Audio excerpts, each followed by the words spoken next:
सबसे पहले एक बहुत ही अहम और अफसोसनाक खबर आपके सामने आज़ाद कश्मीर से रखते हैं, जहां पर मुजफ्फराबाद में हमजा बुरहान को कत्ल कर दिया गया है, शहीद कर दिया गया है। पाकिस्तानी खामोश हैं, इतने खामोश हैं कि यकीन नहीं आ रहा कि हम पाकिस्तानी इतने ठंडे हो गए हैं। पंजाब में जो बच्चों को सिलेबस सरकारी सतह पर और ओवरऑल जो पढ़ाया जाएगा स्कूल्स में, जो निसाब है, जो करिकुलम है, उसमें मार्का हक को भी शामिल किया जाएगा अगले साल से। इंडियन इंटेलिजेंस एजेंसीज ने पाकिस्तान के अंदर आकर ये ऑपरेशन किया है जिसमें हमजा बुरहान को कत्ल किया गया है, शहीद किया गया है। अगर हम ये हकीकत अवाम को नहीं बताएंगे, हम झूठ बोल रहे हैं। अगर हम ये हकीकत नहीं बताएंगे। हमारा इख्तलाफ है ही फौज से। एक खौफ है कि भाई किसी भी वक्त कोई हमला वगैरह हो सकता है। BLF वो तमाम दहशतगर्द जमातें वो वहां पर मौजूद हैं। ये सारी सूरत हाल ओवरऑल हो सिक्योरिटी की, इंटरनली भी एक्सटर्नली भी। हमें बताया जाता है कि हम पूरी दुनिया के अंदर सालसी करवा रहे हैं और हमारे डंके बज रहे हैं, एंड उसी टाइम में इंडिया लगातार हमारे खिलाफ ये ऑपरेशन कर रहा है। मार्का हक बिल्कुल ठीक है, उसमें मैंने फिर अगेन वो कहूंगा कि फख्र है उसके ऊपर पाकिस्तानियों को, लेकिन बच्चों को वो पढ़ाएं कि वो कल को ये इकोनॉमी ठीक करने के काबिल हो, वो ऐसे प्रोडक्टिव सिटीजन्स बने कि जिसकी बेस के ऊपर ये इकोनॉमी उठे। और वो ये भी इनके ऊपर इल्ज़ाम लगाते थे कि ये 2019 वाले मशहूर पुलवामा हमले के साथ मुंसलिक थे और जैश-ए मोहम्मद से भी इनका ताल्लुक था। नमस्कार दोस्तों, हमेशा की तरह पाकिस्तान में फिर एक बार किसी अननोन गनमैन ने पुलवामा के मास्टरमाइंड को 3 दहाड़े मार दिया। लेकिन पहली बार अब ऐसा हो रहा है कि धीरे धीरे पाकिस्तान के प्रमुख पत्रकार और मेन मीडिया अब ये न्यूज़ कवर कर रही है, क्योंकि इससे पहले पाकिस्तान में ये खबर को उतना हाईलाइट नहीं किया जाता था। इस अटैक की जिम्मेदारी लॉरेंस बिश्नोई की गैंग ने ली है। वहीं दूसरी तरफ पाकिस्तानी आर्मी ने अब ये फैसला लिया है कि अब वो अपने बच्चों को ये बताएंगे कि किस तरह भारत ने पिछले साल इनकी आर्मी को 22 मिनट के अंदर अपने घुटनों में लाया था। दोस्तों, इनकी आदत है झूठ बोलने की। पिछले 69 सालों से ये भारत से जंग करते आ रहे हैं और हर बार जंग बुरी तरह हारने के बाद अपनी आवाम को झूठ बोलते हैं और अपने बच्चों को ये पढ़ाते हैं कि किस तरह भारत को वो 4 बार जंग हरा चुके हैं। इसी झूठ के कारण पाकिस्तान की ये हालत हो चुकी है कि इनके बच्चों के जहन में सिर्फ नफरत ही घुट रही है भारत के लिए। इसी टॉपिक पर चलिए आगे इस वीडियो को देखते हैं। चैनल को सब्सक्राइब और वीडियो को लाइक करना ना भूलें। सबसे पहले एक बहुत ही अहम और अफसोसनाक खबर आपके सामने आज़ाद कश्मीर से रखते हैं, जहां पर मुजफ्फराबाद में हमजा बुरहान को कत्ल कर दिया गया है, शहीद कर दिया गया है। इत्तलात ये आ रही हैं कि इंडियन इंटेलिजेंस एजेंसीज ने पाकिस्तान के अंदर आकर ये ऑपरेशन किया है जिसमें हमजा बुरहान को कत्ल किया गया है, शहीद किया गया है। ये छोटी मोटी खबर नहीं है, क्योंकि याद कीजिए हम मुतअद्दिद बार आपके सामने ये खबर रखते रहे हैं जिसमें गार्डियन ने एक पूरी स्टोरी शाया की थी।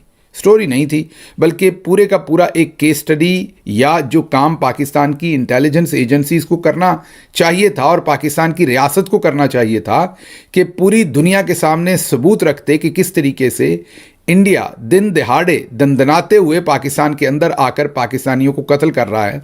जब पाकिस्तान की रियासत वो काम ना कर सकी तो गार्डियन ने वो काम किया। गार्डियन ने तमाम सबूत सामने रखे और एक एक केस, जो चंद केसेस उन्होंने जाहिर है सॉल्व किए, क्योंकि नंबर तो बहुत बड़ा है, जिन लोगों को पिछले चंद सालों में इंडियन इंटेलिजेंस एजेंसी रॉ ने पाकिस्तान के अंदर ऑपरेशन करके कत्ल करवाया, शहीद करवाया। याद कीजिए, अब से 1.5 साल पहले लिल्ला इंटरचेंज के करीब, झेलम के इलाके के करीब एक साबिक ब्रिगेडियर जो ISI के थे, गालिबन उनका नाम भी हमजा था, उनको भी शहीद किया गया था, उनको भी कत्ल किया गया था। फिर आमिर सरफराज उर्फ तांबा, उनको लाहौर में उस वक्त कत्ल किया गया था, शहीद किया गया था, जिसके महज मेरा ख्याल 2 या 4 दिन पहले राजनाथ, जो कि यूनियन मिनिस्टर हैं इंडिया के, उनसे ये जो स्टोरी हम आपको दिखा रहे हैं गार्डियन की, इस स्टोरी के बाद एक सहाफ़ी ने उनसे सवाल पूछा था कि गार्डियन कह रहा है कि आपने पाकिस्तान के अंदर जाकर पाकिस्तानियों को मारा है, और उन्होंने इस चीज़ को डिनाई करने की बजाय उन्होंने कहा कि हाँ हमने मारा है और आइंदा भी मारेंगे और घुसकर मारेंगे। उनकी इस स्टेटमेंट के महज चंद दिन के बाद आमिर सरफराज उर्फ तांबा को उनके घर के अंदर घुसकर 2 मोटरसाइकिल सवारों ने आकर कत्ल कर दिया। इस सारे माहौल के अंदर जिसमें हमें बताया जाता है कि हम पूरी दुनिया के अंदर सालसी करवा रहे हैं और हमारे डंके बज रहे हैं, एंड उसी टाइम में इंडिया लगातार हमारे खिलाफ ये ऑपरेशन कर रहा है। और ये लगातार हो रहे हैं, किसी मौके पर भी इंडिया इन ऑपरेशंस में से नहीं रुक रहा। हमें पाकिस्तान के अंदर फितनातुल हिंदुस्तान कहा जाता है बार बार, हालांकि वो भी हम कहते हैं कि किसी पूरे खित्ते को, किसी पूरे मुल्क को फितना मेरे ख्याल में नहीं कहना चाहिए।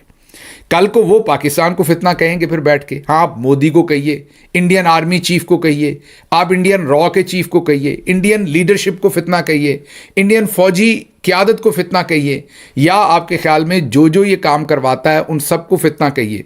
जब आप किसी पूरी रियासत को कहना शुरू कर देते हैं तो वो पूरी दुनिया में आपका जो बयानिया होता है वो पिट जाता है। लेकिन हमारे यहाँ तो आपको पता है, पहले दिन से हमने बयानिए ऐसे ही बनाए जो हमने इन हाउस मकबूल करने हैं, बाहर क्या होता है हमें उससे कोई लेना देना नहीं। मसलन आज की आपको 2 खबरें दे देते हैं कि एक तो ये इंडिया के जो रॉ के एजेंट हैं, या रॉ ने खुद से ऑपरेशन करके, इनका नाम क्या था, इनका पूरा नाम था अर्जमंद गुलजार डार उर्फ हमजा बुरहान।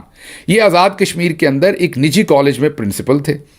इनका आबाई इलाका जो है वो मकबूजा कश्मीर के इलाके पुलवामा से ये थे, और इंडिया ने इन पर ये इल्ज़ाम लगा रखा था कि ये अल बदर मुजाहिदीन ग्रुप की तरफ से थे और कश्मीर की आज़ादी की तहरीक के अंदर पेश रहे।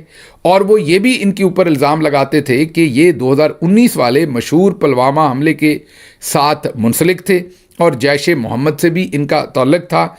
और इंडिया ये भी कहता है कि इसी वजूहात की वजह से इंडिया ने 2022 में भारतीय हुकूमत ने इन्हें दहशतगर्द करार दिया था। गुज़श्ता साल पुलवामा में इनकी जो फैमिली की तमाम जायदाद थी उसको इंडियन गवर्नमेंट ने जब्त करके कब्जे में ले लिया था। 1-2 रोज़ पहले आपने ये खबर देखी होगी कि पंजाब पाकिस्तान का आबादी के हिसाब से सबसे बड़ा सूबा, रेवेन्यू रिसोर्सेज के हिसाब से सबसे बड़ा सूबा।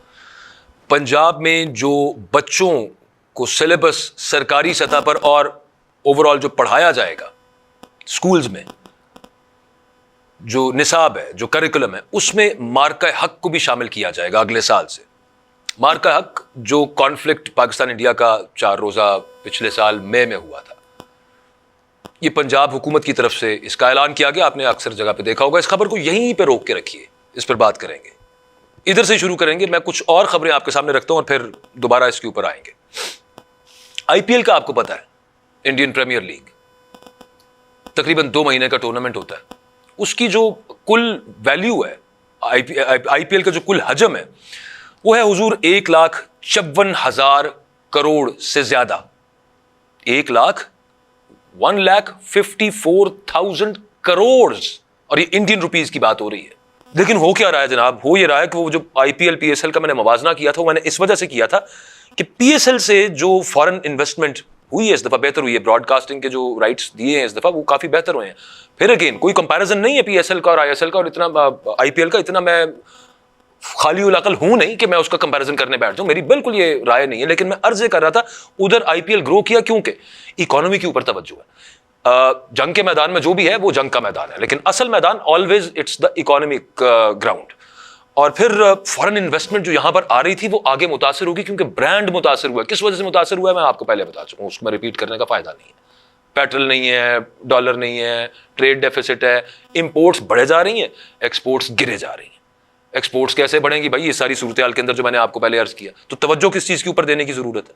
मार्का हक बिल्कुल ठीक है, उसमें मैंने फिर अगेन वो कहूंगा कि फख्र है उसके ऊपर पाकिस्तानियों को, लेकिन बच्चों को वो पढ़ाएं कि वो कल को ये इकोनॉमी ठीक करने के काबिल हो, वो ऐसे प्रोडक्टिव सिटीजन्स बने कि जिसकी बेस के ऊपर ये इकोनॉमी उठे। और उसके लिए मैंने आपसे जैसे पहले कहा कि वो प्रोग्राम जो हैं टीवी वगैरह के या फिर उसकी एनिवर्सरी वो काफी है। अब आईएमएफ को देखें, अपना सर्वे देखें, इकोनॉमिक सर्वे देखें, आईएमएफ को जो वादे किए हैं उनको देखें और मेरा ख्याल है सम दुरुस्त करें, डायरेक्शन दुरुस्त कर लें। किस्सा कुछ यूं है कि ये जो लोन्स रेज करने औरंगजेब साहब वहां पे गए हुए हैं और फिर लोन फाइनल होता है, उस पर फख्र करती है हुकूमत, ये बड़ी अचीवमेंट है जनाब, वो आईएमएफ ने नई किस्त जारी कर दी, बड़ी अचीवमेंट है। यूं तो मुल्क नहीं चलेगा ना आगे, सिर्फ लोन्स के ऊपर। उसी की वजह है कि इन्वेस्टमेंट और सेविंग कहां पे नीचे आ गई। तो मैं गुजारे सिर्फ आखिरी जाते जाते फिक्रा ये कहने लगा था कि ये जो 250 मिलियन लेने गए हुए ना, वो आईपीएल के 17-18 मैचेस बनते हैं। फिर अगेन कंपैरिजन आईपीएल से नहीं है, सिर्फ एक नंबर देने का मकसद ये था कि पीएसएल को भी आपने उसके अंदर डेंट कर दिया, जो एक जगह जहां से कुछ पैसे जितने भी अपने साइज के मुताबिक व्हिच वाज डूइंग गुड, लेकिन इस हुकूमत की वजह से उसका भी बेड़ा गर्क किया बीच में